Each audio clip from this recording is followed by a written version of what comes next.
Hi, I'm Dan with Family White TV, and today I'm comparing my front projection setup with my OLED television.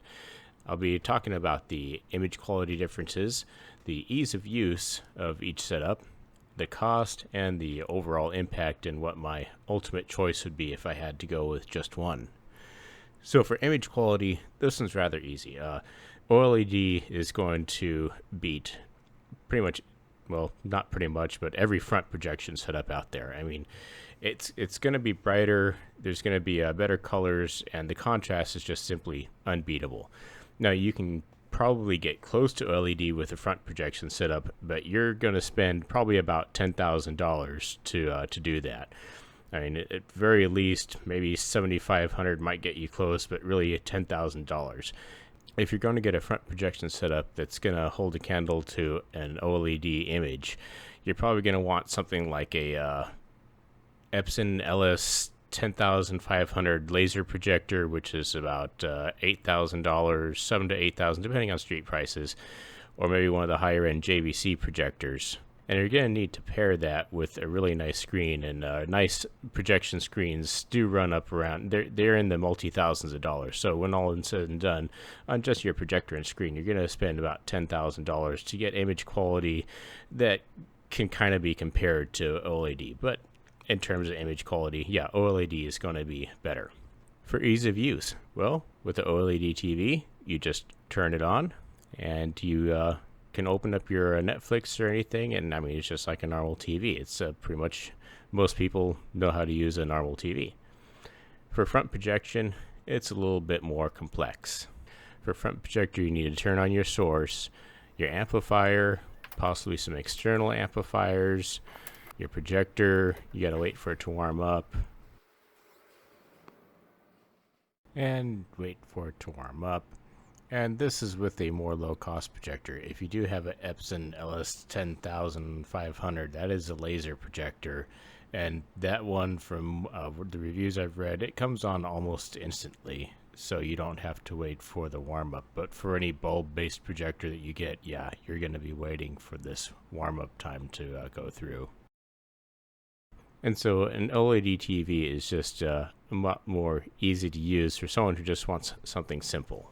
Now there is a feature here called constant image height, which a front projector can get you. On an OLED television, if you watch a movie in the widescreen, the 2.35 to 1 letterbox format, where you have the black bars on top and bottom, well, there's not many options. You can extend out the display to get rid of the black bars, but what you're doing is you're cutting off the sides of the image, and there could be stuff in there in some movies where it might have a character or something cut off of the side of the screen. So most purists are, well, I'd say probably all purists, really don't want to use zoom. They want to see the full image as the director intended. With a front projection setup, if you do a special setup called constant image height, like I have here, all you have to do is zoom out your projector, and you can get rid of the black bars on top and bottom and have a full 2.35 to 1 image. Now, if you have a better projector than the one I have, you're going to be able to have what's called lens memory, which is you push a button on the remote and the projector adjusts itself for you. And if you also have a motorized masking system, you don't have to get up and remove panels or anything like that. So for cost, yeah, OLED is going to be cheaper. Even if you get a 65-inch TV, it's going to be cheaper than a comparable front projection setup. Now, you can get cheaper front projection setup, sure. I mean, this setup that I have probably costs, for the projector and screen, under $2,000. Now, this is a DIY spandex screen that I use, which is acoustically transparent. And the projector was more really on the low end. It's a full 1080p projector, but there's nicer ones out there that'll put out a better image. But the image is not going to compare to the quality of OLED. You can get better projectors that are marginally better, maybe not as well as the $10,000 setup I was talking about, but the image quality, I mean, there's going to be trade-offs. Not that it looks bad, but it's just not going to look like what an OLED is going to look like firsthand. But also to consider, if you get a front projection setup, is not just the projector and screen, but if you get something like this, eventually you're going to want big sound. And your little home theater in a box system with little cube speakers on it, no matter how much research they've done, little cube speakers, those little cheap well, relatively cheap systems or systems that are expensive and because they have a lot of marketing behind them. But really, those small systems aren't going to give you the impact you're really going to be looking for. So you're going to be wanting to get big speakers, big sound, and all that, and a huge setup. For example, this is what I have behind my screen. I mean, there's just a lot of sound there. And so if you go with a front projection setup, if you want to go all out and get the best image quality you can and really have that theater experience, well, there's just so much more that's involved.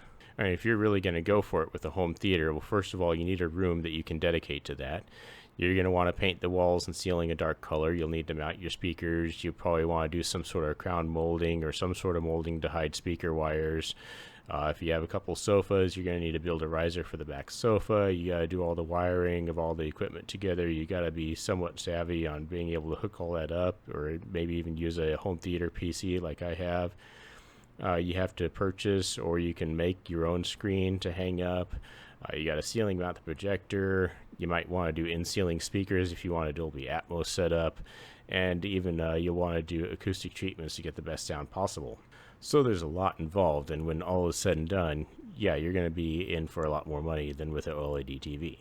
But in terms of overall impact, front projection has it hands down. Until they come out with a 120-inch roll-up OLED television where you can just get it in a tube, unroll it on a wall. It'd be even better if it's somehow acoustically transparent so you could have speakers behind it. But until they come up with that big of an OLED television that doesn't cost a zillion dollars, 130 inches, front projection is going to be the way to go. Now, yeah, there are some 100-inch LCD televisions out there that you can get, but I mean, they're very, very expensive. You can get a front projection setup for a lot less. It may not have as nice a picture if it's side by side, but once you're in a dark room, you're really not going to be missing anything when you have that huge theater-like picture on the screen in front of you. So as far as what I would choose if I had to pick one, I'd pick front projection easily over OLED. But front projection isn't for everybody because, yeah, you do have to have your dedicated room and everything like that. So for some people, OLED might be preferable. But if you want to go for a dedicated theater setup and you have a room that you can dedicate to it, my personal preference is front projection all the way. So to sum it up, in terms of image quality, yes, OLED is going to be much better than front projection unless you spend a lot of money. For ease of use, yes, OLED is just it's a TV. In terms of cost, OLED will be cheaper even if you get a 65 or even 70-inch OLED TV if you're talking about going all out with a theater. But in terms of overall impact, front projection's the way to go.